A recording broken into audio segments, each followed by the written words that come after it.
Bismillahirrahmanirrahim. Assalamualaikum warahmatullahi wabarakatuh.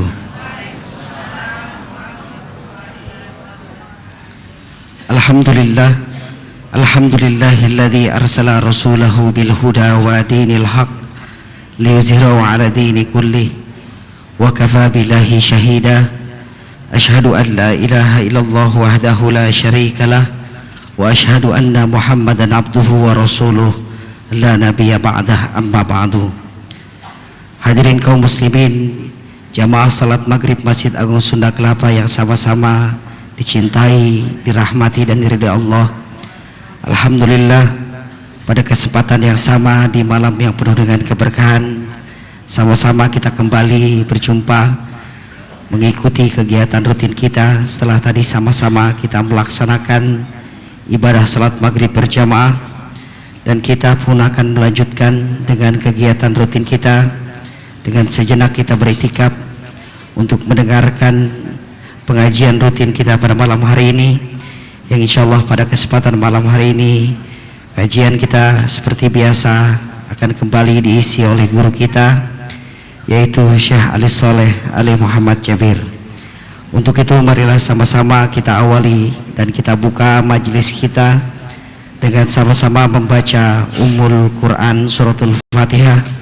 Kembali kita memohon kepada Allah Subhanahu wa taala, semoga dengan pembacaan Suratul Fatihah menambah pula keberkahan untuk kita semua yang hadir pada malam hari ini, dan juga semoga seluruh hajat kita, dan juga semoga Allah Subhanahu wa taala selalu memberikan kesehatan dan juga keberkahan untuk kita semua. Ala hadhihi niyyah wa kullu niyatin shalihah ila hadratin Nabi Mustafa Rasulullah sallallahu alaihi wasallam. Al-Fatihah. A'udzubillahi minasyaitonir rajim. Bismillahirrahmanirrahim. Alhamdulillahirabbil alamin arrahmanir rahim maliki yaumiddin. Iyyaka na'budu wa iyyaka nasta'in ihdinas siratal mustaqim siratal ladzina an'amta 'alaihim ghairil maghdubi 'alaihim waladdallin. Amin. Amin amin ya rabbal alamin. Hadirin jamaah yang dimuliakan Allah, sebelum kita sama-sama melanjutkan dengan mendengarkan pengajian kita pada malam hari ini, ada informasi yang dapat kami sampaikan untuk para hadirin jamaah dan juga para pendengar setia Radio MSK dimanapun Anda berada. Kembali kami informasikan untuk kegiatan itikaf rutin bulanan pada bulan Juni 2013. Itikaf rutin kita insyaallah akan diselenggarakan pada malam Ahad besok, yaitu tanggal 1 dan 2 atau sampai 2 Juni 2013. Acara itikaf seperti biasa insyaallah akan dimulai pada pukul 9 malam sampai dengan selesai rangkaian ibadah kuliah duha pada Ahad paginya.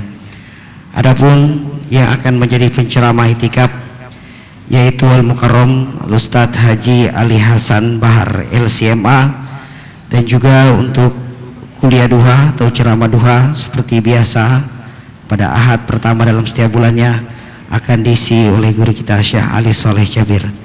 Untuk itu kami selalu mengundang kepada para hadirin jamaah ini pun Allah untuk sama-sama kita dapat hadir dalam acara itikaf bulanan.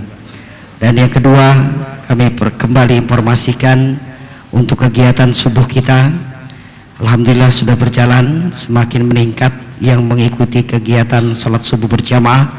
Dan kembali kami informasikan dan juga selalu mengajak kepada para hadirin jamaah sekalian untuk sama-sama kita mengikuti kegiatan baru kita, yaitu setiap hari Jumat subuh kita salat subuh berjamaah, dilanjutkan dengan sarapan pagi dan juga mendengarkan tausiah dari guru-guru kita yang sudah disediakan untuk para jamaah sekalian. Dan selanjutnya pula di hari Sabtunya kita pun acara seperti biasa, yaitu para remaja yang mengadakannya, dan juga hari Seninnya Masjid Agung Sunda Kelapa menyediakan bagi jamaah sekalian yang ingin sahur bersama di Masjid Agung Sunda Kelapa, kita menyediakannya insyaallah acaranya pukul 3:30 subuh.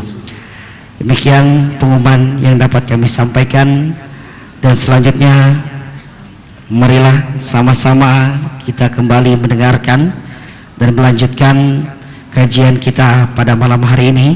Dan mungkin karena malam hari ini adalah malam Rabu terakhir atau Rabu malam Kamis terakhir dalam setiap bulannya, kajian kita insya Allah berbentuk tanya jawab. Untuk itu kami nanti akan membacakan beberapa pertanyaan dari jamaah sekalian yang dahulu pernah mengirimkan ke kami, dan insya Allah akan dipaparkan oleh guru kita Syekh Ali Saleh Ali Muhammad Jabir. Baik, kami persilakan kepada guru kita Al-Mukarram Syekh Ali Saleh Jabir untuk mengisi atau menyampaikan kajian kita pada malam hari ini. Kepada beliau dengan segala hormat kami persilahkan.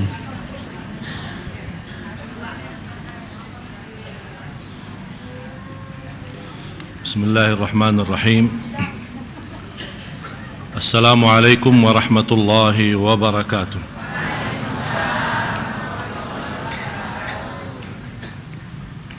Alhamdulillahi rabbil alamin, wa ashhadu an la ilaha illallah wahdahu la sharika lahu waliyus salihin, wa ashhadu anna sayyidana wa nabiyyana Muhammadan abdullahi wa rasuluhu as-sadiqul amin.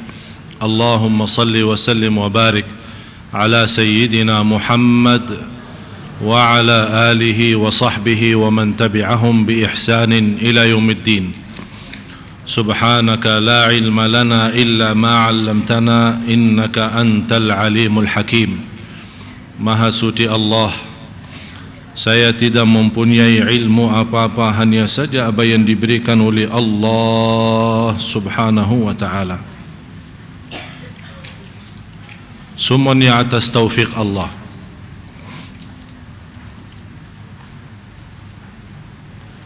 Yang merasa diri memiliki sesuatu itu sombong. Yang semestinya kita selalu merasa diri milik Allah, hamba Allah, tidak bisa apa-apa, tidak bisa kemana-mana dari Allah dan kembali kepada Allah. Itu hakikatnya la haula wala quwata illa billah. Ibadah pun tidak bisa sempurna kalau bukan taufik Allah. Sebagaimana bersabda Rasulullah sallallahu alaihi wasallam, innallaha idza ahabba 'abdan. Saya paling suka hadis ini. Kalau Allah mencintai seorang hamba, berarti kalau Allah tidak mencintai seorang hamba, tidak dapat taufik. Dan selalu saya sampaikan, Allah memberikan dunia belum tentu Allah cinta.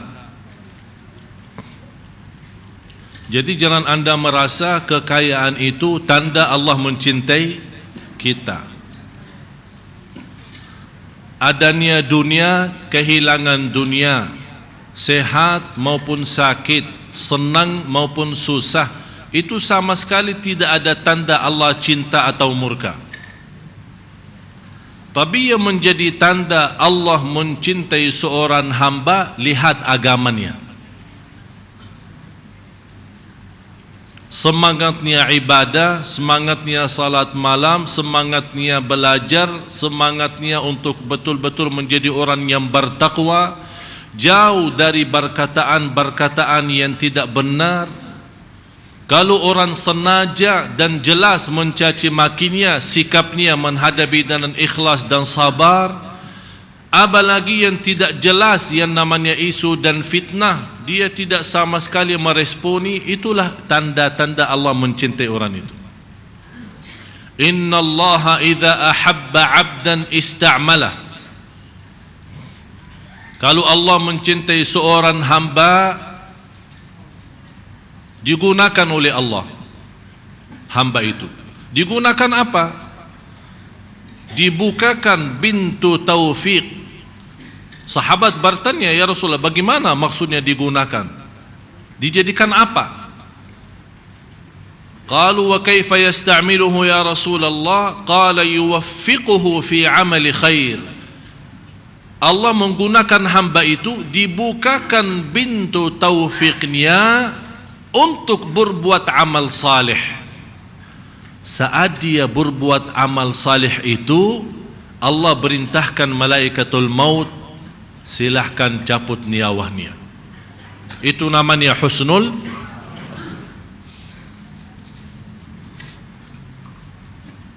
Karena untuk mengambil nyawa seorang, malaikatul maut pun tidak tahu. Dia menunggu perintah Allah. Allah tidak memberitahu malaikatul maut, hamba ini dicabut nyawanya saat dia lagi mabuk atau saat dia lagi salat. Malaikatul maut tidak diberitahu hal itu. Yang dia diberitahu, dia menerima perintah, cabut nyawanya. Masalah keadaannya bukan urusan malaikatul maut. Oleh karena itu Bapak Ibu, kita sama-sama merasakan iyyaka na'budu wa iyyaka nasta'in. Al-Imam Ibnul Qayyim rahimahullah, sebabnya firman ini iyyaka na'budu wa iyyaka nasta'in, dia membuat buku 4 jilid. Satu buku lebih dari 300 halaman. Hanya gara-gara iyyaka na'budu wa iyyaka nasta'in. Jadi yang semestinya kita merasakan saat kita salat, kalau boleh stop. Apalagi lagi salat sunnah, lagi salat malam, begitu anda membaca iyyaka na'budu wa iyyaka nasta'in, stop dulu. Sambil anda merasa tersentuh hati, ini hati harus bergerak. Allah sudah menggambarkan kalau Quran turun di atas gunung, hancur. Mana yang lebih kuat dan kasar, gunung atau daging manusia, hati manusia? Jelas lebih kuat dan keras gunung. Tapi bisa gunung itu hancur karena Al-Quran. Hati kita masa tidak bisa rasa. Kalau bisa kencang, bukan hanya kalbu kita yang malah seluruh tubuh badan kita berkencang saat mendengar kalamullah. Jadi pas anda baca iyyaka na'budu, hanya kepada Engkau ya Allah kami beribadah, ini murni ikhlas.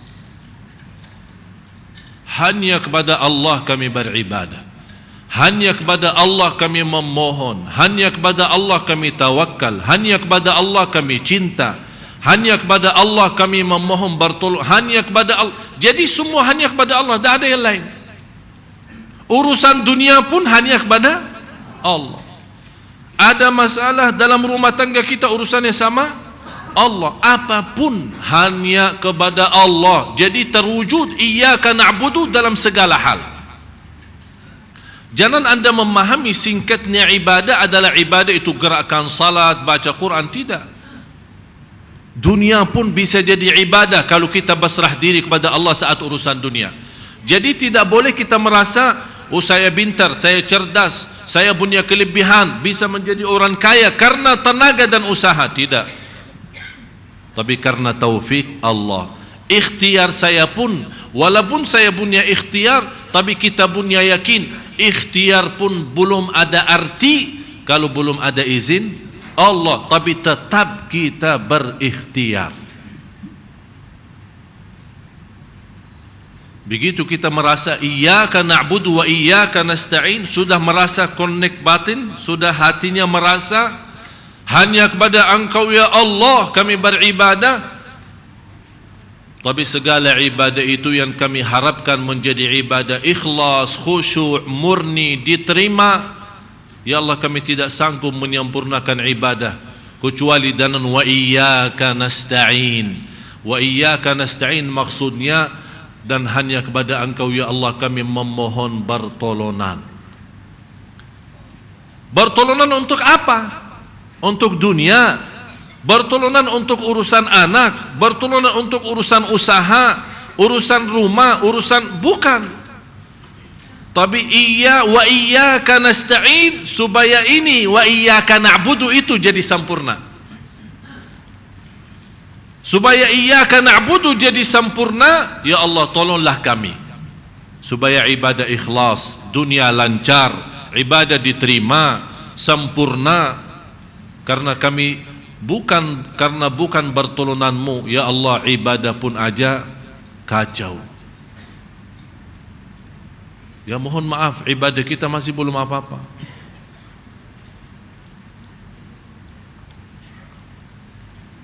Beberapa hari ada satu cerita peristiwa. Saya telepon ke guru saya, silaturahim. Kemudian saya hampir lama tidak telepon beliau dan berkata beliau, saya ada cerita indah buatmu. Saya mendengar. Sambil terputus teleponnya, isi pulsa lagi, terputus isi pulsa lagi.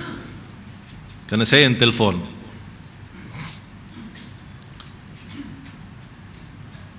Beliau menceritakan dan menunjukkan apa yang saya sampaikan ini, iyyaka na'budu wa iyyaka nasta'in. Begitu setiap saya membaca Al-Fatihah di luar salat maupun di dalam salat, saya betul-betul merasakan iyyaka na'budu wa iyyaka nasta'in membuat saya berhenti. Sambil ulama berkata, barang siapa yang memahami iyyaka na'budu wa iyyaka nasta'in, dia mampu memahami Al-Fatihah. Barang siapa yang mampu memahami rahasia Al-Fatihah, dia akan mampu memahami segala isi Al-Quran. Semua isi Al-Quran kembali kepada Al-Fatihah. Semua isi Al-Fatihah sumbernya iyyaka na'budu wa iyyaka nasta'in. Jadi kuncinya di situ. Jadi kita betul-betul sudah basrah diri hanya kepada Engkau ya Allah, ibadah, ikhlas, berjuangan semua, hidup mati karenamu ya Allah, wa iyyaka nasta'in. Habis itu sudah betul-betul kita meyakini segalanya milik Allah dan kita hamba Allah, baru kita minta petunjuk, ihdinas siratal mustaqim. Buat apa? Dunia akhirat, lahir batin, ilmu, sekolah, kuliah, jodoh, rizki, urusan, semua termasuk siratal mustaqim. Jadi siratal mustaqim bukan hanya agama. Siratal mustaqim jalan yang lurus dalam pendidikan, jalan yang lurus dalam mencari jodoh, jalan yang lurus dalam mendapatkan yang terbaik dalam bisnis dan usaha, jalan yang lurus mendapatkan majlis ta'lim yang memberikan manfaat dalam kehidupan saya, yang merubahkan menjadi majlis dan belajaran saya semakin baik, saya semakin mendekatkan diri saya kepada Allah, bukan ilmu yang sia-sia. Itu yang perlu. Inilah ihdinas siratal mustaqim. Malah salah satu taufik Allah subhanahu wa ta'ala bagi kita semua, kalau Allah membukakan kita bisa menghadiri majlis ta'lim yang Allah rubahkan rasa hati kita menjadi lebih baik. Dengan keikhlasan kita berduduk di majlis ta'lim dan sama-sama belajar, disitulah Allah bukakan hati kita bersama. Yang berceramah Allah gerakkan lidahnya supaya bisa menyentuh hati yang mendengar.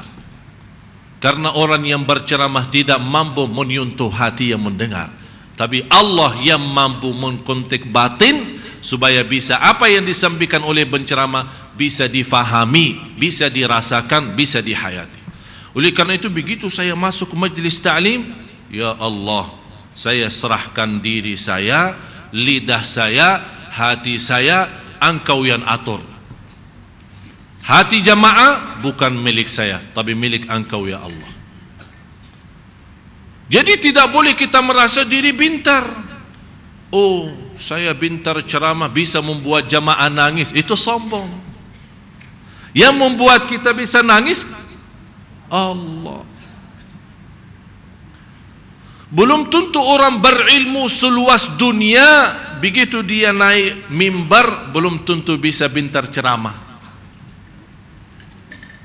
Dan kita melihat sendiri ada orang yang martabatnya sudah profesor dokter, tapi ceramahnya membuat kita tidur. Mohon maaf ya, saya tidak sebut siapa-siapa, tapi belum tentu jabatan ilmu, belum tentu luasnya ilmu seorang, belum tentu bisa sampaikan sesuatu. Dan bisa jadi orang awam, tukang ojek, tukang basuh atau orang di jalan barangkali tidak diperhatiin oleh orang, tidak dihargai oleh orang, tapi bisa dia menyampaikan satu kata menjadi bermanfaat sepanjang hidup kita.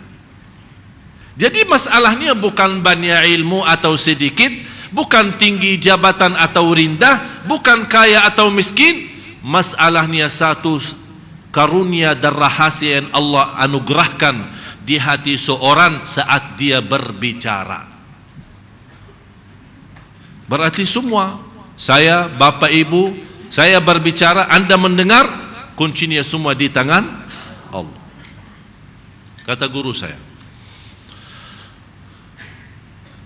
ketika dia keluar rumah bertemu dengan dua orang pemuda, nampaknya dua orang pemuda itu pemuda yang saleh, dan mereka menceritakan kepada guru saya, wahai guru, kami punya cerita bagaimana kami alhamdulillah bisa menjadi pemuda yang saleh. Dua kawan, teman kuliah. Ternyata cerita mereka ini berdua pemuda yang istilahnya biasa-biasa saja.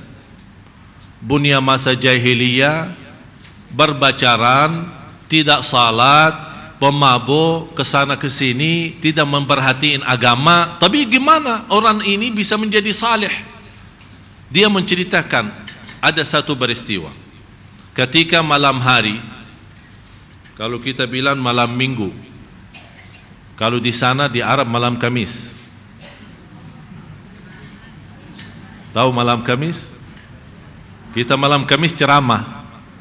Kalau di sana malam minggu, mereka di sana malam Kamis, karena Kamis sama Jumat libur di Arab. Kalau di sini Sabtu sama Minggu. Jadi ada namanya istilah malam minggu. Jadi kalau inti di Arab ke sana jangan tanya malam minggu gimana. Tanya aja malam Kamisnya gimana ya.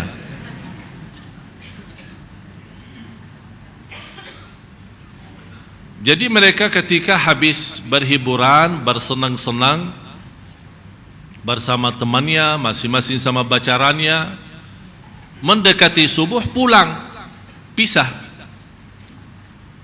Dalam perjalanan dua anak muda ini, karena mereka sebagai anak kuliah tinggal sama, mereka berdua pulang. Dalam perjalanan melihat sebuah mobil. Di dalam mobil itu ada seorang ibu sudah tua.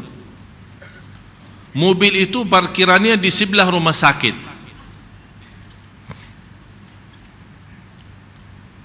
Yang menarik perhatian dua anak muda ini, suara teriakan ibu itu. Mereka datang ke mobil, tidak ada orang. Kok ibu ini di dalam mobil sendirian? Begitu mereka mendekati, melihat ibu sepertinya dalam keadaan krisis, sakratul maut. Langsung sebagai pemuda, walaupun namanya masa jahiliyah, berlakunya macam-macam, tapi masih namanya muslim. Dia ingat, oh kalau kita dalam agama Islam, orang lagi krisis, mau mati, mau meninggal dunia, diajarin kalimat thayyibah, syahadat. Ayo ibu, asyhadu. Ibu itu ikut, asyhadu alla ilaha illallah, sampai dia menaikkan jarinya. Wa asyhadu anna muhammadan rasulullah. Habis kalimat syahadat, meninggal dunia. Tiba-tiba datang anaknya dari ruang rumah sakit, melihat ibunya meninggal, nangis. Ternyata anak itu baru saja mengeluarkan ibunya, karena dari sisi medis dokter sudah angkat tangan, rencana mau antar ke rumah, mau rawat di rumah. Begitu melihat ibunya meninggal dunia, nangis dan dia berteriak, ibu. Niat baik dua pemuda ini, mereka menyampaikan, jangan nangis dong, jangan sedih. Ibumu alhamdulillah husnul khatimah. Baru saja mengucapkan kalimat syahadat, malah tambah marah dan nangis. Kalian berbuat apa? Kamu belum tahu ibu saya siapa? Ibu saya orang Katolik.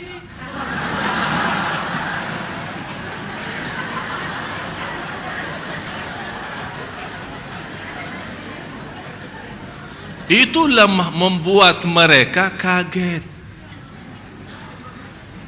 Ternyata ini keluarga Katolik, baru habis dirawat ibunya di rumah sakit, dia hantar ke mobil, dia balik ke rumah sakit lagi untuk tanda tangan. Allah punya rencana menggerakkan dua pemuda walaupun masih berlaku zaman jahiliyah, melewati tempat itu. Ini semua Allah yang aturkan. Menjadi anak pemuda itu memimpin seorang Katolik masuk Islam dalam sakratul maut, dan menjadi ahli surga, diselamatkan oleh neraka walaupun dia belum beribadah dengan kalimat syahadat saja, terjamin selamat dari neraka. Persis sesuai apa yang terjadi di masa Rasulullah, sama seorang Yahudi datang mengucapkan kalimat syahadat dan tidak pernah sujud satu kali pun, dan ikut perang bersama Rasul, dalam perang meninggal. Begitu anak pemuda ini dua orang mendengar, sebabnya dua orang ini, seorang Katolik bisa masuk Islam, membuat kesadaran buat dua pemuda ini, dua-duanya juga mendapatkan hidayah dan merubah menjadi anak yang saleh. Dan sekarang dua ini menjadi dua imam terkenal di Arab. Itu rencana siapa? Memberikan tanda apa? Allah sayang enggak? Yang Katolik diselamatkan dari neraka sebabnya dua pemuda nakal, dan sebabnya Islamnya Katolik, pemuda itu masuk menjadi anak yang saleh. Prosesnya hanya dalam waktu tidak sampai barangkali 1 menit atau 2 menit, tapi Allah merubahkan keselamatan 3 orang. Begitu dahsyatnya Allah. Supaya kita yakini, iyyaka na'budu wa iyyaka nasta'in. Pertolongan Allah, pertolongan Allah. Itulah salah satu pertolongan Allah yang kita minta maupun tidak pernah minta. Kira-kira seorang ibu itu pernah berdoa, ya Allah kasih saya hidayah kepada Islam? Atau ya Allah kalau saya mau krisis pas lagi di dalam mobil atau habis keluar dari rumah sakit, tolong bertemukan dengan orang Islam supaya mengajak saya masuk Islam. Tidak pernah terbayang peristiwa ini. Tapi begitu dahsyatnya Allah Subhanahu wa ta'ala. Ini yang membuat kita Bapak Ibu sadari, Allah Maha baik, Allah Maha kasih sayang. Percaya aturan Allah yang terbaik, sistem Allah yang terbaik. Qul nahbitu minha jami'a fa imma ya'tiyannakum minni huda. Waktu Allah menurunkan Nabi Adam alaihissalam serta istrinya semuanya keluar dari surga, dan Allah mengingatkan kembali ke bumi, melihat peristiwa yang begitu penuh dengan ujian dan cobaan, dan ingat satu hal, akan datang kepada kalian petunjukku, fa imma ya'tiyannakum minni huda, akan datang kepada kalian petunjukku, faman tabi'a hudaya, barang siapa yang mengikuti petunjukku, fala khaufun alaihim wala hum yahzanun.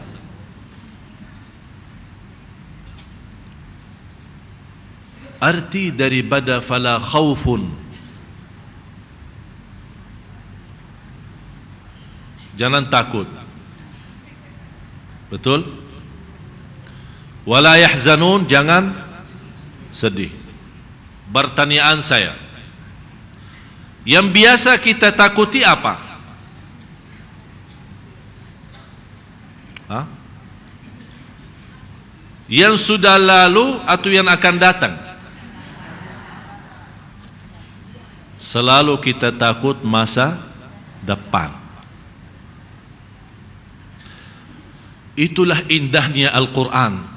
Kenapa Allah mendahulukan fala khaufun daripada walahum yahzanun? Barang siapa yang mengikuti petunjukku, jangan takut, jangan sedih. Selama anda mengikuti petunjukku, berarti akan menuju kepada akhirat. Yang biasa membuat manusia takut akhirat apa? Takut dihukum Allah, takut disiksa di neraka, takut dihisab dan hisab yang susah. Allah tenangkan, selama anda mengikuti petunjukku, jangan takut ke depan. Masa depan jangan takut.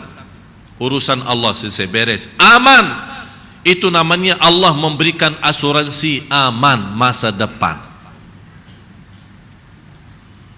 Tapi ya Allah, anak saya, urusan yang lalu, rumah yang saya tinggalin, harta, apa? Pasti akan merasa sedih. Kata Allah, walahum yahzanun, kami uruskan juga. Jadi depan belakang jangan fikirin.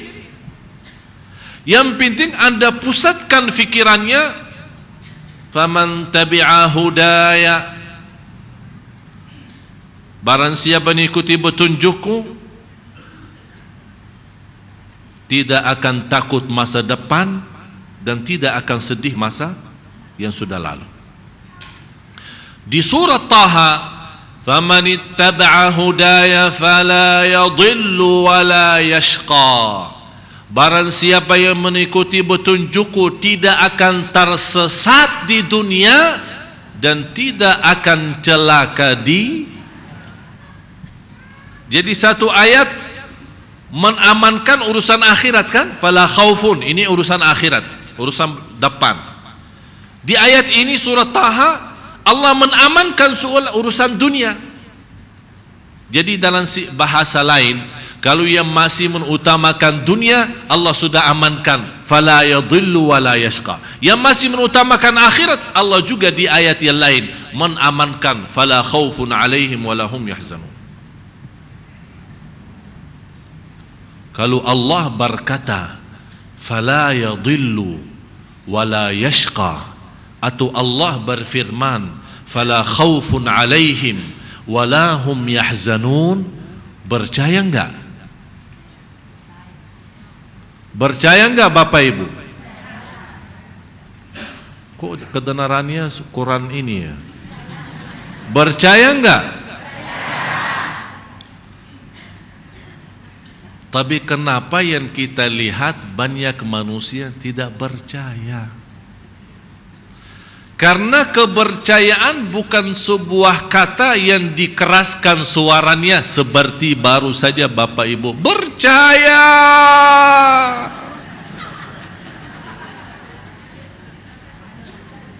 Kepercayaan itu ada bukti. Buktinya apa? Faman tabi'a hudaya. Barang siapa yang mengikuti petunjukku. Jadi tanda besar kepercayaan kita tidak perlu teriak, tapi wujudkan dalam kehidupannya anda betul-betul percaya. Ada seorang datang kepada ulama melaporkan dan menado kenaikan harga barang. Ini semacam bermasalah di Indonesia. Naik minyak, naik beras, naik sampai biaya tol naik juga. Bajaknya naik, ini naik. Yang saya heran, selama saya di Indonesia belum pernah mendengar iman yang naik. Kapan iman naik? Semuanya naik, dosa pun naik, iman masih, kalau masih stabil syukur, malah menurun. Ini masalahnya. Jadi ada orang datang kepada seorang ulama, dia menadu bermasalah, naik semua barang, harga roti naik, harga ini naik. Apa jawabannya ulama? Saya tidak mau tahu. Saya beribadah kepada Allah sesuai perintahnya, dan Allah yang memberi rezeki sesuai janjiannya. Selesai. Faham gak hikmah itu? Aku beribadah karena yang Allah perintahkan saya ibadah, bukan perintahkan saya rezeki. Kenapa saya pusing soal rezeki? Saya menyempurnakan ibadah sesuai perintahnya, dia penuhi rezeki sesuai janjiannya. Udah selesai. Sekarang yang menjadi masalah, kita tidak beres urusan sama Allah, pusing urusan rezeki. Akhirnya apa? Ibadah tidak beres, rezeki pun tidak beres.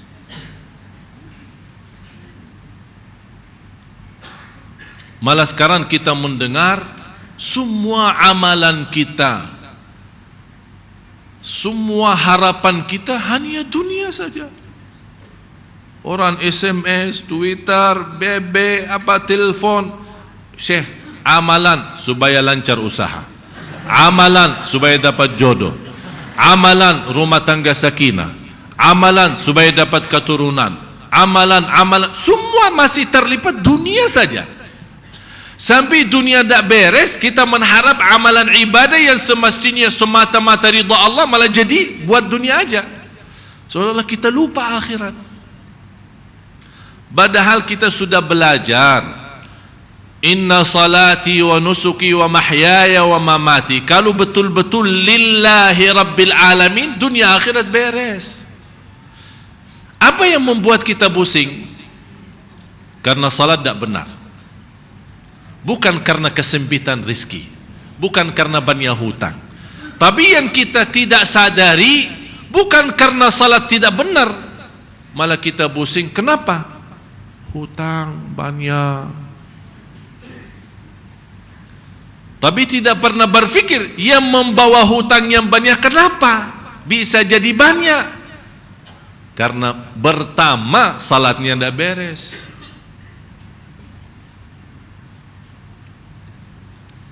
Bapak Ibu jamaah sekalian, dosa itu salah satu penyakit yang sangat cepat menghancurkan iman dan berkah rezeki. Semua Bapak Ibu berdoa minta rezeki, harus percaya dan wajib percaya bagi Allah sangat mudah membagi rezeki untuk kita semua. Tidak sulit. Tidak sulit.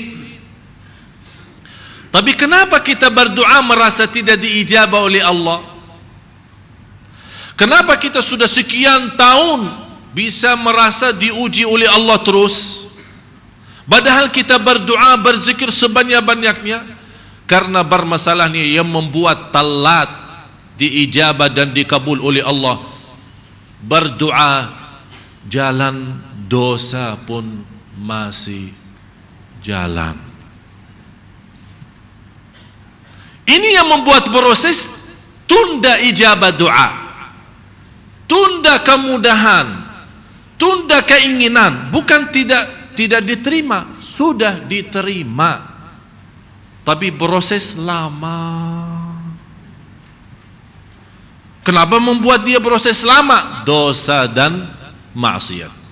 Dosa mata, dosa lidah, dosa telinga, dosa tangan, dosa perbuatan kaki, dosa sembunyi, dosa terangkan, dosa besar, dosa kecil, semua terhitung dosa.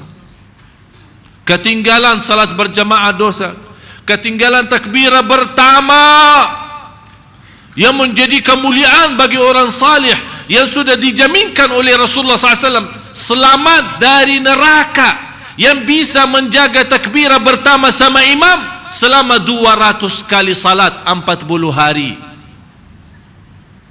40 hari, bukan 40 salat, 40 hari. Man shalla jama'atan la tafutuhu takbiratul ihrami 40 yawman kutibat lahu bara'atan. Barang siapa yang salat berjamaah tidak sampai terlepas dari takbirah pertama sama imam selama 40 hari, dapat 2 kebebasan.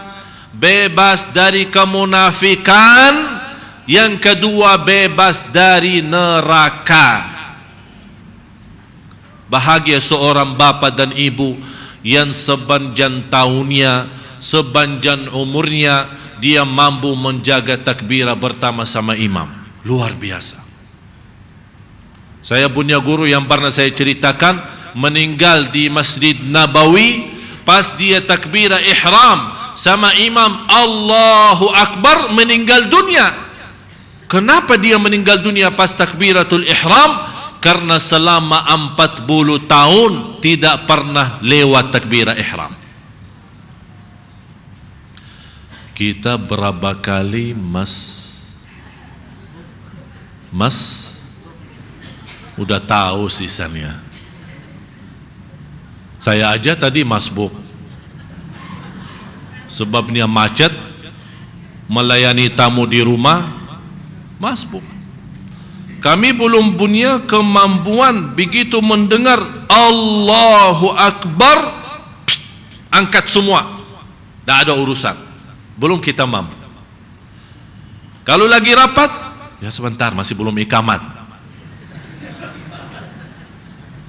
Kalau ada lagi makan, ya habisi makanan dulu. Katanya kalau makan sama salat duluan makanan.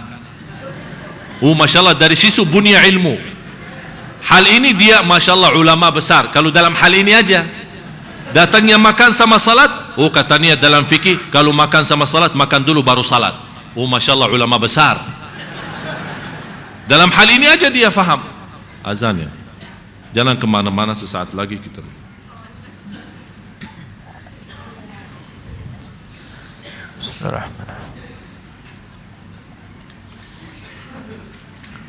Allahu Akbar, Allahu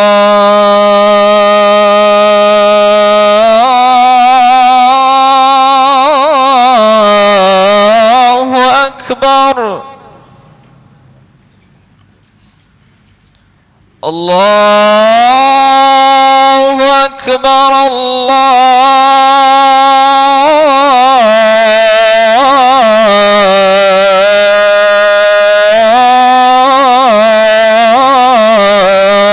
Akbar.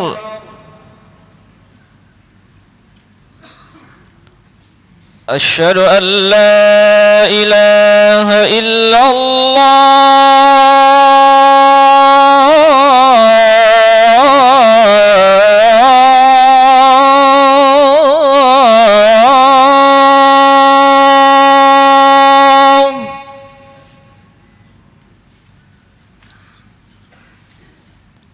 Asyhadu an la ilaha illallah.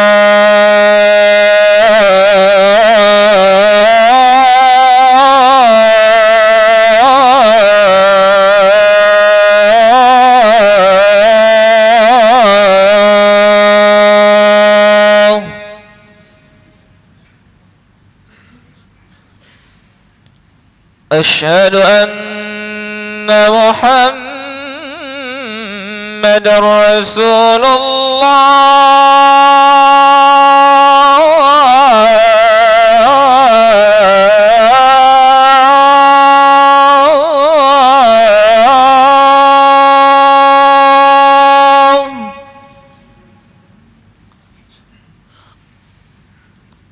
Asyhadu anna Muhammadar Rasulullah.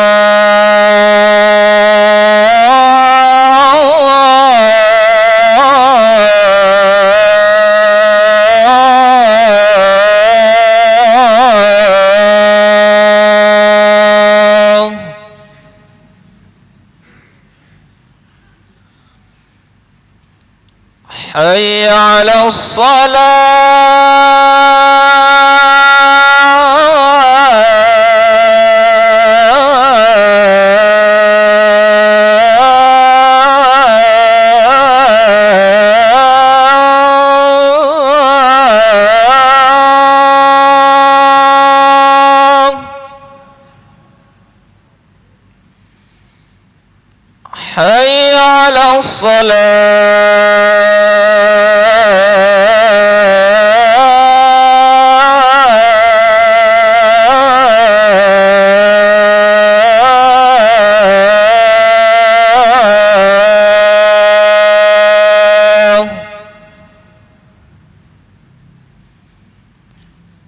حي على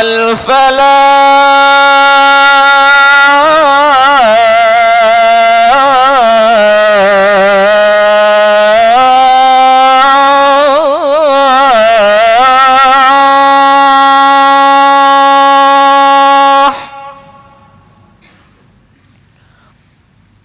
حي على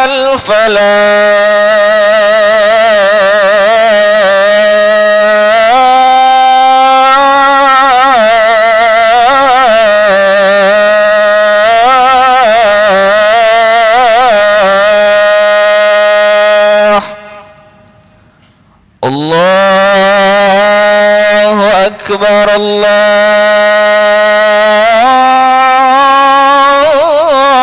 الله أكبر لا إله إلا الله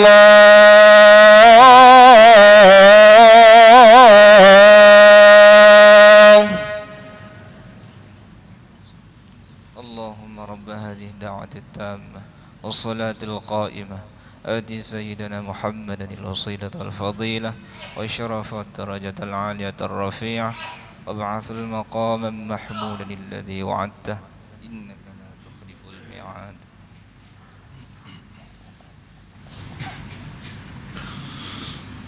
الحمد لله. اللهم صل على سيدنا محمد وعلى آل سيدنا محمد. Bapak Ibu jamaah sekalian yang dimuliakan Allah Subhanahu wa taala, kembali kita sebagai hamba Allah Subhanahu wa taala tidak bisa dan tidak mampu melepaskan diri daripada Allah Subhanahu wa taala. Oleh karena itu selalu kita merasa dalam sisa umur kita, selalu kita merasa diri butuh sama Allah. Tunjukkan kemiskinannya, kefakirannya, kelemahannya, kebodohannya, kekurangannya. Kita tidak bisa apa-apa. Kita saat berbanyak zikir kepada Allah Subhanahu wa taala, kita meyakinkan diri kita, wa khuliqal insanu dha'ifa, manusia diciptakan dalam keadaan lemah. Lemah tidak bisa apa-apa. Ikhtiar pun kalau tidak disertai dengan taufik dan karunia Allah, ikhtiar pun gagal.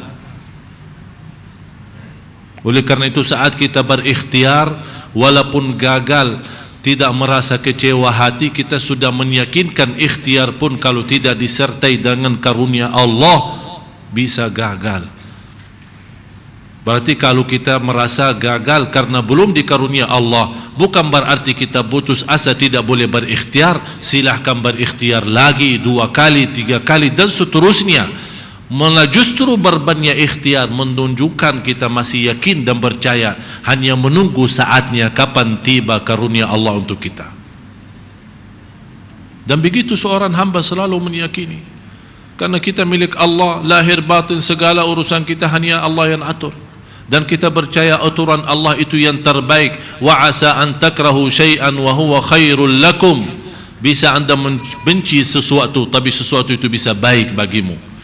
Wa asa an tuhibbu syai'an wa huwa syarrul lakum. Bisa anda menyukai sesuatu, tapi sesuatu itu bisa menjadi bahaya dan menjadikan kecelakaan bagimu.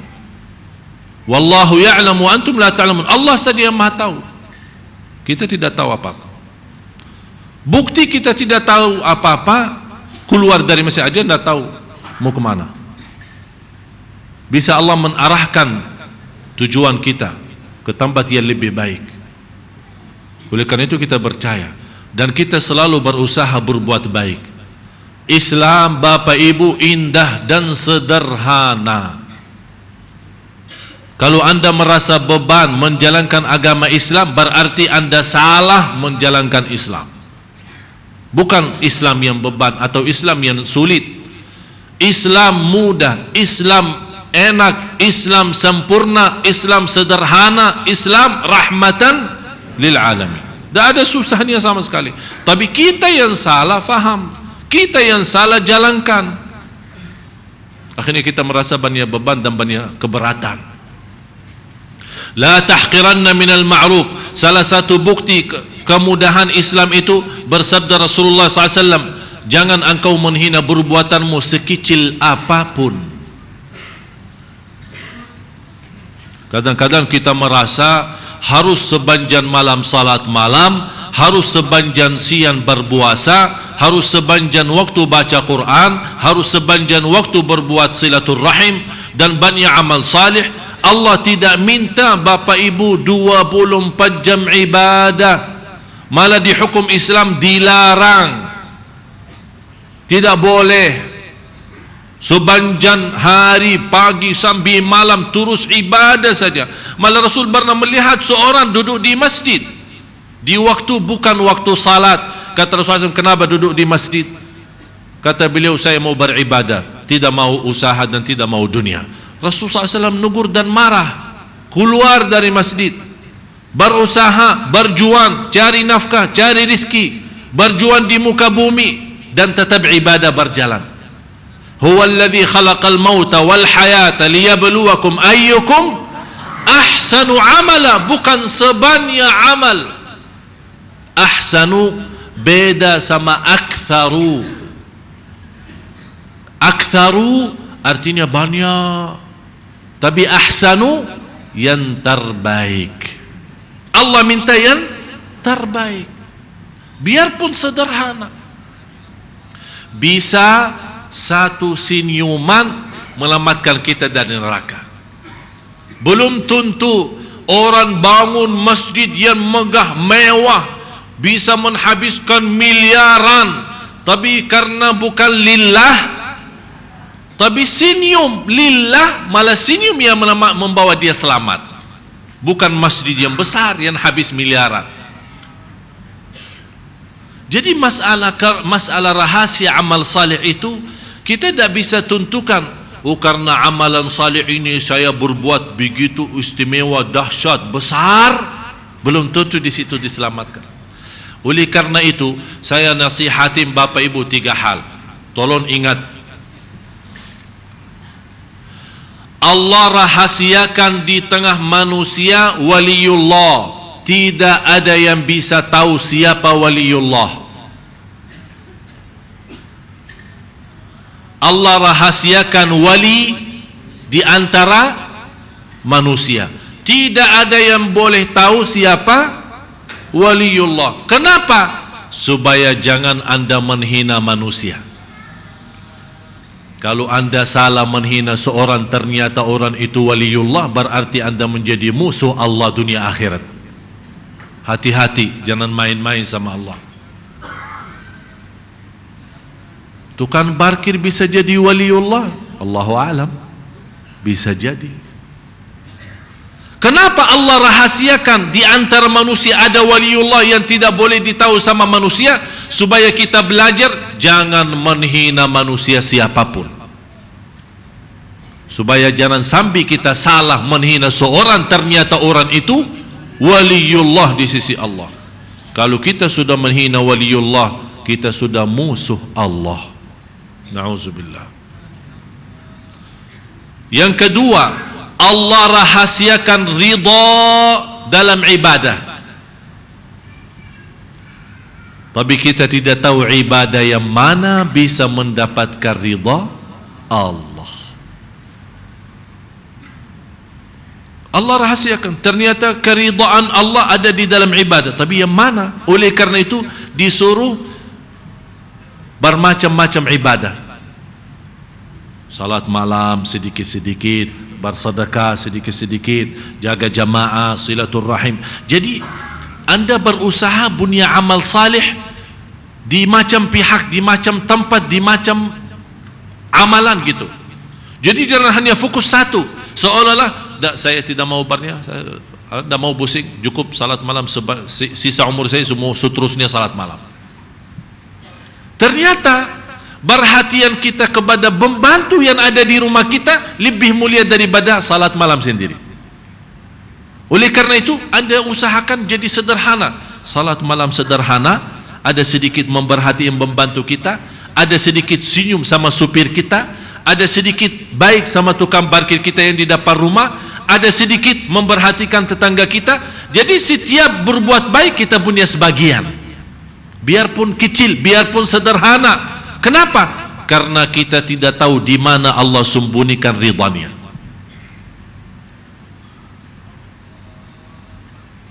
Yang ketiga,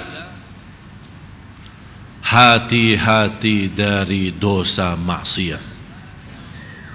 Karena kita belum tahu di mana Allah sembunyikan kemurkaannya di dalam dosa itu. Bisa sebabnya satu dosa Allah murka kita dunia akhirat. Hati-hati. Oleh karena itu yang merasa diri berbuat dosa, segera berbanyak istighfar. Jangan sampai kita kena murka Allah. Kalau sudah kena murka Allah, na'udzubillah, celaka dunia akhirat.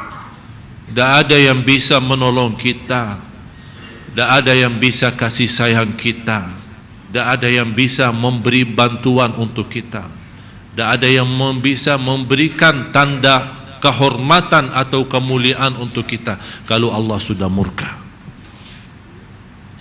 Mudah-mudahan kita diselamatkan oleh Allah dari kemurkaannya. Kita sebagai manusia memang tidak terlepas dari dosa, tapi jangan sampai kita berbuat dosa itu sampai kita merasa suka. Kenapa tidak mau tinggalin dosa itu? Karena sudah suka. Kalau na'udzubillah sudah sampai segitu, itu tanda Allah sudah murka orang itu. Oleh karena itu Bapak Ibu berbanyak istighfar. Karena dua hal yang menjaminkan umat ini tidak tersiksa, umat ini tidak dihukum sebagaimana umat yang terdahulu. Umat Nabi Nuh karena kekafirannya Allah menghukumkan mereka tenggelam, banjir besar, mati. Ada sekarang Bapak Ibu keturunan Nabi Nuh? Hah? Coba tanya nenekmu. Ada kakek saya Nabi Nuh?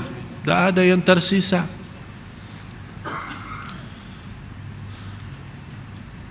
Semua umat yang mendahului kita masing-masing sudah mendapatkan hukuman Allah.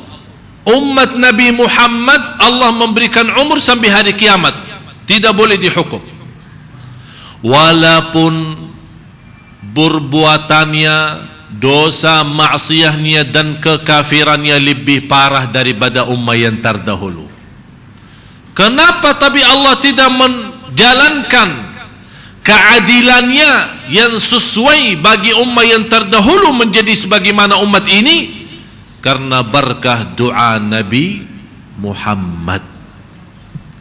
Ya Allah, jangan menhanuskan dan menghabiskan, membinasakan umatku walaupun perbuatannya separah apapun.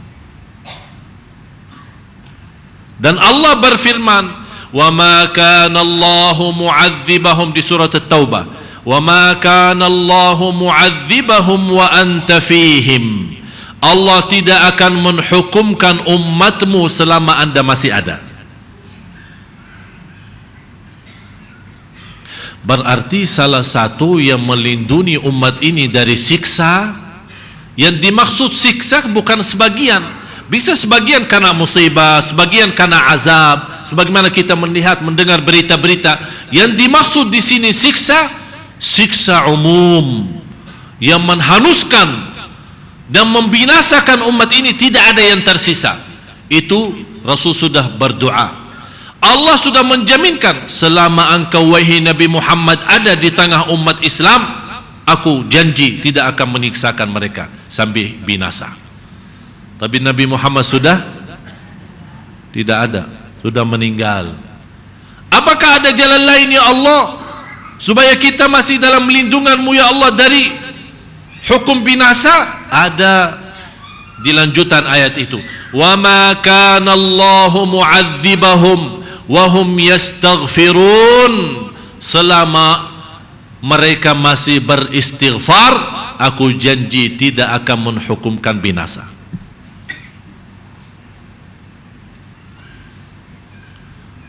Malah pernah iblis berjanji sama Allah. Iblis yang namanya iblis tapi masih bersumpah dengan nama Allah. Qala fa bi'izzatika, dengan kemuliaan dan keagunganmu. Ini sumbahan siapa? Iblis. Berarti iblis tahu Allah Tuhan yang hak, yang benar. Demi keagunganmu, kemuliaanmu ya Allah, aku akan menggoda manusia sampai semua masuk neraka bersamaku. Kira-kira apa jawaban Allah? Allah tidak menjawab, barang siapa yang mengikutimu saya akan hukumkan masuk neraka. Tapi Allah menjawab yang menunjukkan sepenuhnya kasih sayangnya Allah. Silahkan iblis goda siapa-siapa, saya tetap akan mengampuni hambaku selama hambaku beristighfar. Allahu Akbar. Di situ iblis marah kalau ada seorang hamba yang selalu beristighfar.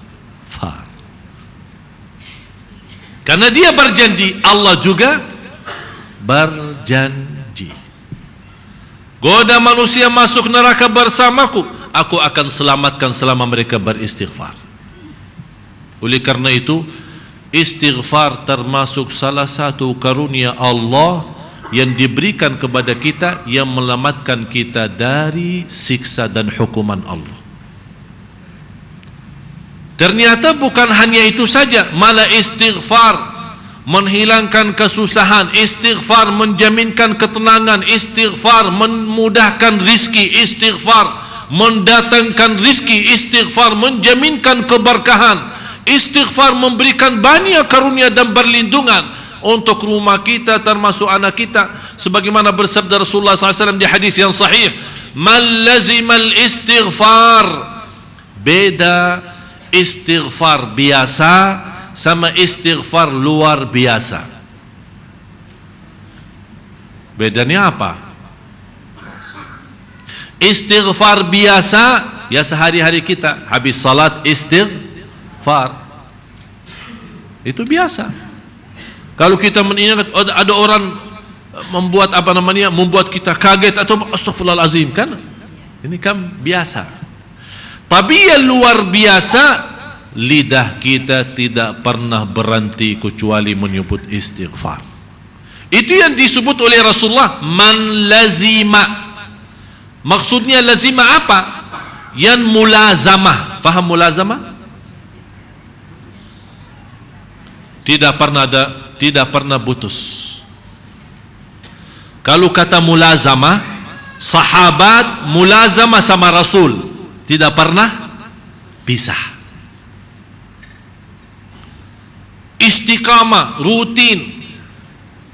Apa yang kita dapatkan ini kan luar biasa.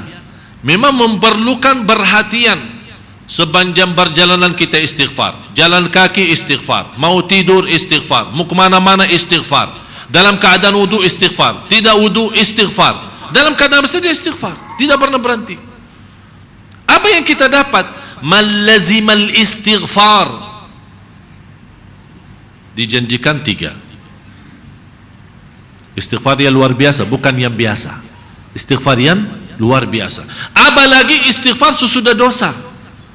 Apalagi istighfar yang membuat kita nyesal, sedih, nangis karena dosa kita, dosa lalu, mungkin dosa baru. Kita sadari dengan istighfar yang luar biasa. Kita ingat mendapatkan 3 hal. Man lazimal istighfar ja'alallahu,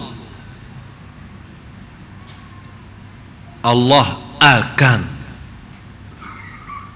ja'alallahu. Malah yang menarik perhatian saya dalam hadis ini, itu kan bahasa Arab, makanya belajar bahasa Arab. Kata Allah, ja'alallahu lahu. Kata ja'ala sudah beres, bukan saya ja'alu. Saya ja'alu akan, nanti urusannya nanti. Tapi kalau ja'ala sudah selesai. Man lazimal istighfar, setiap kesusahan diberikan kemudahan. Ini yang pertama. Ja'alallahu lahu min kulli hammin faraja. Kata hammin ini sebenarnya, kata hammin itu jauh lebih daripada kata susah. Kita sudah susah sambil terbawa dalam fikiran dan mimpi kita. Faham gak? Kita susah, saking susah sambil terbawa dalam fikiran dan mimpi, sambil dalam mimpi terbawa. Sambil mimpi aja tidurnya tidak tenang gara-gara susah itu. Itu namanya ham. Ja'alallahu lahu min kulli hammin faraja. Setiap ham yang membuat kita pusing, saking susahnya sambil tidak tenang tidur, tidak ada nafsu makan. Ada orang saking susah sudah tidak ada nafsu makan. Saking susah malah dia berencana bunuh diri. Kan susah kan macam-macam. Semua bapak ibu kan susah kan? Susah enggak? Ya susah. Ya datang ke Sunda Kelapa susah juga, macet. Karena perjalanan apa kan namanya susah. Tapi kan martabat susah, tingkatan susah macam-macam. Tapi ada martabat susah itu yang namanya ham. Itu saking susahnya malah ada orang berpikir bunuh diri sudah daripada hidup begini. Itu namanya ham. Kata Rasulullah, dengan mulazamah rutin berbanyak waktu istighfar itu terjamin ham itu hilang. Allah kasih jalan keluar. Yang kedua, wa min kulli dhiqin makhraja. Setiap jalan sempit Allah luaskan jalan keluar. Dhiq artinya kesempitan.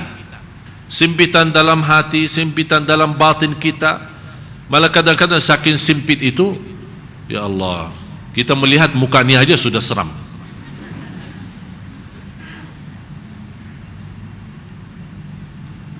Terus habis itu apa?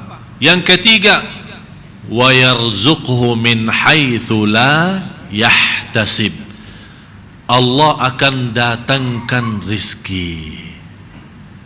Bapak Ibu, beda arti mudah rizki sama datang rizki.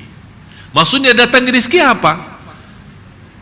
Sudah saking pusing, tidak ada nafsu makan, tidak mau ketemu siapa-siapa, galau ya? Galau ya? Kayaknya bahasa cocok ham itu galau ya? Kayaknya ini, sudah ketemu ini. Ada lebih tinggi daripada galau ya? Ada enggak? Galau martabat tinggi, atau galau nomor 1 ya, atau VIP galau ya. Jadi sudah betul-betul udah. Jadi diajar ngomong aja tidak bisa. Sudah tidak nyambung, kita bicara tidak nyambung, makan tidak mau, tidur tidak bisa, sudah. Galau plus stres. Begitu ya. Itu sudah ham. Namanya ham. Ha mim. Bukan ham-ham makan. Itu ham-ham itu makan. Tapi kalau satu ham itu galau dan stres. Tapi kalau ham-ham-ham itu makan, lagi makan. Kalau kita main sama anak-anak mau ham-ham, Tapi jangan bilang sama anak mau ham. Jadi boleh dua-dua, mau ham-ham artinya mau makan. Tapi kalau mau ham ini berarti mau nyakitin. Wa yarzuqhu min haitsu la yahtasib. Allah akan datangkan rizki dari tempat yang tidak pernah nyangka. Dia sudah ikhtiar usaha untuk melunas hutang tapi bangkrut, sudah habis. Usaha gagal, rugi, tidak ada jalan keluar, sampai sudah merasa tidak ada harapan hidup. Dia duduk di rumah menjalankan ibadahnya, ikhtiarnya. Ini kan salah satu ibadah pun bisa menjadi ikhtiar. Ibadah bisa menjadi ikhtiar saat kita galau. Di antara ikhtiar istighfar. Jadi jangan Anda berpikir ikhtiar harus keluar rumah, harus minta tolong orang. Sebelum minta tolong orang, minta tolong Allah. Apa ikhtiar saya? Istighfar. Pas begitu kita lagi sibuk istighfar, malah wa yarzuqhu min haitsu la yahtasib, terbukti ada orang tutup rumah membawa uang lunas hutang kita. Demi Allah Bapak Ibu, peristiwa ini terjadi sama saya sendiri. Udah saya basrah, sudah tidak ada jalan keluar. Duduk istighfar. Saking banyak istighfar, kadang-kadang suap makanannya di antara suap pertama sama yang kedua saya sebut istighfar. Saking banyak istighfar. Astagfirullahaladzim. Astagfirullah. Udah basah, sudah tidak ada jalan. Saya tidak ada jalan keluar. Sambil mau berfikir mencari jalan keluar, tidak bisa. Demi Allah, saya menerima SMS sambil saya tidak kenal dari mana, ada setoran masuk rekening saya yang melunaskan hutang. Siapa orangnya? Saya datang minta info dari bank, tidak ada nama.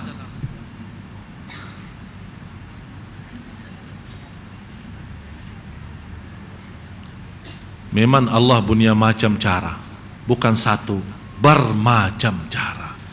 Tapi sebelum Allah tunjukkan bermacam cara itu, Allah mau lihat kita percaya apa tidak.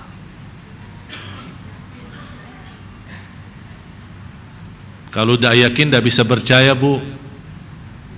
Oleh karena itu, mulai malam ini Bapak Ibu, silahkan yang punya masalah maupun tidak punya masalah, sepanjang sisa waktu hidup kita, pagi, siang, sore, malam, istighfar.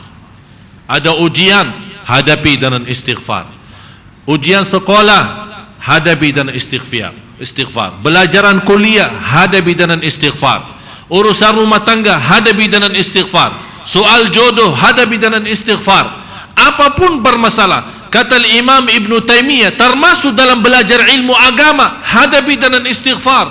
Kata Imam Ibn Taymiyah rahimahullah, saya saat mencari satu soalan fikih sambil berhari-hari belum saya bisa tahu jawabannya, saya membuka kuncinya dengan 1000 kali istighfar, Allah hantarkan jawaban masalah itu. Jadi ternyata istighfar bukan hanya urusan dunia, termasuk untuk belajar agama. Allah bukakan pemahaman, bisa memahami agama dengan mudah dan lancar dengan kekuatannya istighfar. Mau lihat, mau buktikan, silahkan jalankan, silahkan Anda bisa merasakan sendiri. Kalau Anda betul-betul mengikuti sesuai kata Rasul, man lazimal istighfar, yang seterus-terusnya dia beristighfar, insyaallah ketemu Rabu yang akan datang, Anda akan memiliki perasaan yang sangat lebih baik daripada minggu ini. Dan alhamdulillah, kemudahan, kenikmatan istighfar Allah memberikan karunia dalam doa Bapak Ibu semua, insya-Allah hari Rabu ke depan terbitan pertama majalah kami yang insya-Allah isinya banyak hal yang bisa menjadi pelajaran bagi Bapak Ibu. Jadi insya-Allah hari Rabu yang akan datang, mudah-mudahan kita semua dalam keadaan sihat wal afiat. InsyaAllah kita akan membawa majalah pertama. Yang berkenan mendapatkan majalah itu insyaAllah hari Rabu.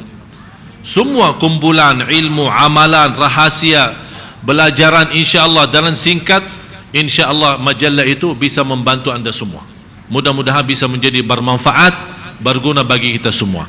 Dan semua gerakan, bantuan, infak, sedekah dari Bapak Ibu, alhamdulillah ini semua menjadi berkah. Dan saya yakin apapun yang kami dapat karena ikhlas daripada Bapak Ibu, alhamdulillah itulah yang Allah memberkahi proses.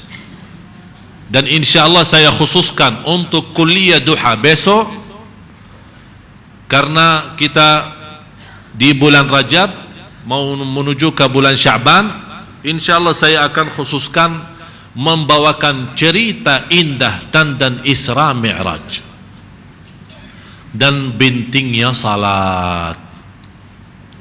Kalau mau tahu Isra Mi'raj yang sebenarnya, apa yang terjadi, apa peristiwa, apa hikmah daripada Isra Mi'raj yang menjadi pelajaran bagi kita, dan bagaimana pentingnya salat dalam cerita Isra Mi'raj.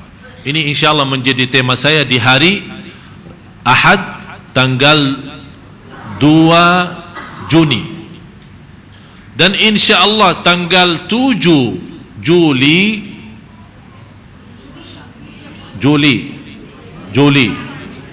maksudnya minggu bulan depan, yang menjadi sebelum puasa, bisa kuliah duha terakhir.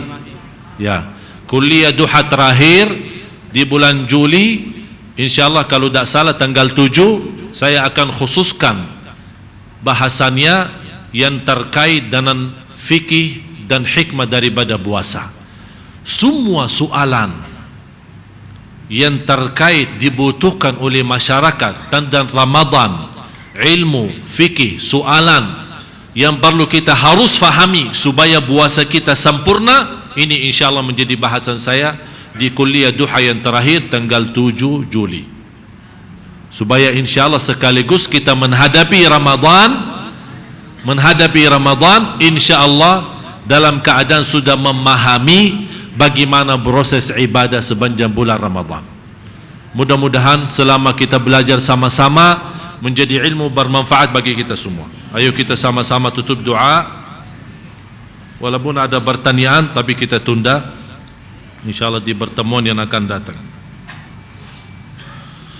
Pertama-tama karena antara azan dan iqamah termasuk doa makbul, kita sama-sama membacakan Al-Fatihah, permintaan bania dari jamaah, keluarga yang sakit mudah-mudahan disembuhkan oleh Allah Subhanahu wa taala, yang menghadapi kesusahan dan kesulitan, ujian, cobaan, hutang, mudah-mudahan dimudahkan oleh Allah Subhanahu wa taala, mendatangkan rizki yang berkah yang mengatasi segala permasalahannya, dan mudah-mudahan dana rizki yang berkah bisa membawa kita semua ke tanah suci haji dan umrah dan ziarah Nabi Muhammad sallallahu alaihi wasallam.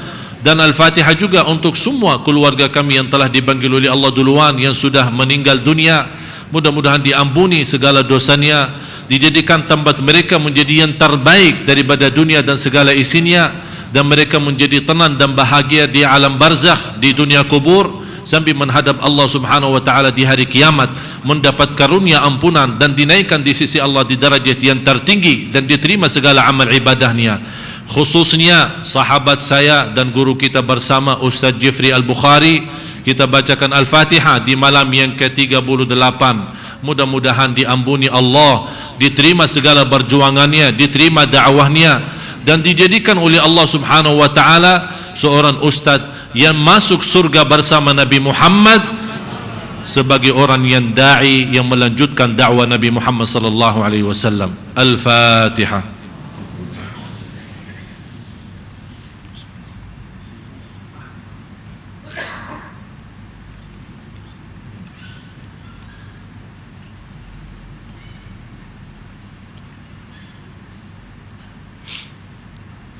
Amin, amin. Bismillahirrahmanirrahim. Alhamdulillahi rabbil alamin. Hamdan syakirin, hamdan na'imin. Allahumma salli ala sayyidina Muhammad wa ala ali sayyidina Muhammad. Ya Allah, iyyaka na'budu wa iyyaka nasta'in. Hanya kepada Engkau ya Allah kami beribadah. Hanya kepada Engkau ya Allah kami memohon pertolongan. Ya Allah, berilah kepada kami petunjuk kepada jalan yang lurus. Ihdinas siratal mustaqim. Hidupkanlah kami dalam keadaan iman. Wafatkanlah kami dalam keadaan Islam.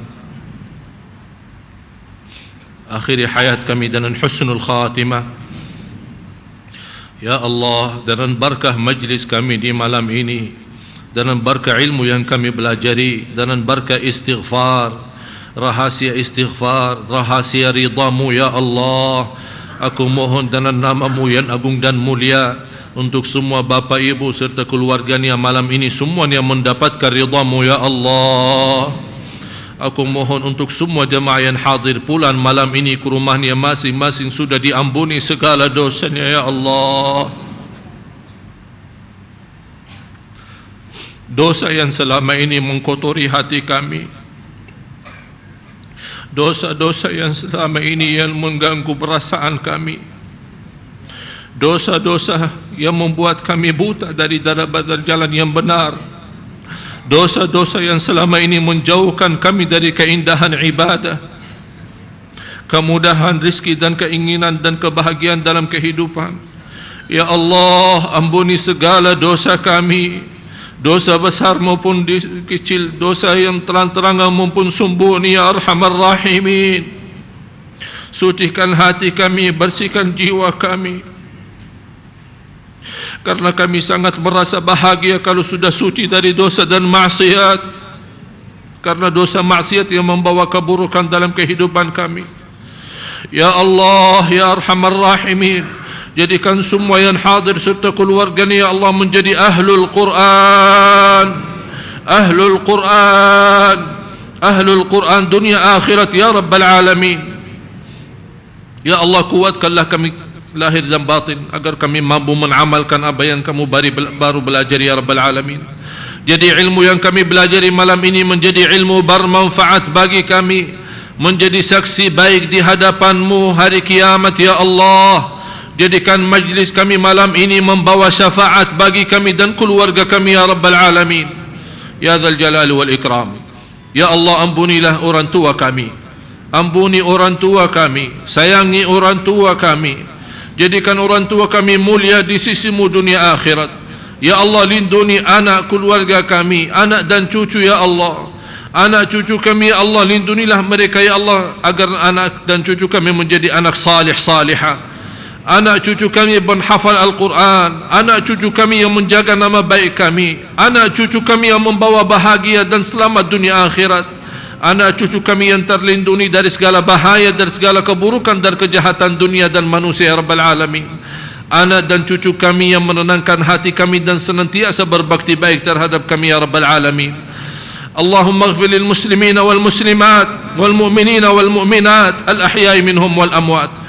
Ya Allah, panjangkan umur kami dalam keadaan sehat wal afiat, bertemu bulan puasa ya Allah, agar kami mendapatkan nikmat dan keindahan bulan puasa ya Rabbal Alamin. Barik lana fi Rajab wa Sya'ban wa ballighna Ramadan. Ya Allah, berkahi kami di bulan Rajab dan Sya'ban, dan sampaikanlah kami kepada bulan Ramadan dalam keadaan sehat wal afiat dan iman, birahmatika ya Arhamar Rahimin. ربنا تقبل منا إنك أنت السميع العليم وتب علينا إنك أنت التواب الرحيم. Ya Allah, anugerahkan taufikmu ya Allah, karuniamu ya Allah untuk negara kami Indonesia menjadi negara yang makmur, negara yang berkah, pemimpin yang takwa, pemimpin yang adil, pemimpin yang jujur dan amanat ya Dzal Jalali wal Ikram. Ya Allah, selamatkanlah negara kami dari segala bahaya dan segala keburukan, dari segala kemurkaan-Mu ya Dzal Jalali wal Ikram. Jadikan negara kami Indonesia yang kami cintai baldatun tayyibatun wa rabbun ghafur. Rabbana atina fid dunya hasanah wa fil akhirati hasanah wa qina adzaban nar wa qina adzaban nar wa qina adzaban nar. وأدخلنا الجنة مع الأبرار وأدخلنا الجنة مع الأبرار وأدخلنا الجنة مع الأبرار يا عزيز يا غفار يا رب العالمين. وصلى الله على سيدنا ونبينا محمد وعلى آله وصحبه وبارك وسلم. سبحان ربك رب العزة عما يصفون وسلام على المرسلين والحمد لله رب العالمين. Kurang lebihnya mohon maaf. Akhirul kalam, subhanakallahumma wa bihamdika asyhadu an la ilaha illa anta astaghfiruka wa atubu ilaik. Wassalamu alaikum warahmatullahi wabarakatuh. Waalaikumsalam warahmatullahi wabarakatuh. Demikianlah jamaah yang dimuliakan Allah, kajian kita pada malam hari ini. Semoga banyak manfaat yang dapat kita ambil dalam kesempatan malam hari ini. Dan selanjutnya sebagai kata penutup, marilah sama-sama kita akhiri dan kita tutup majelis kita dengan sama-sama membaca alhamdulillah. Alhamdulillahirabbil alamin. Assalamualaikum warahmatullahi wabarakatuh.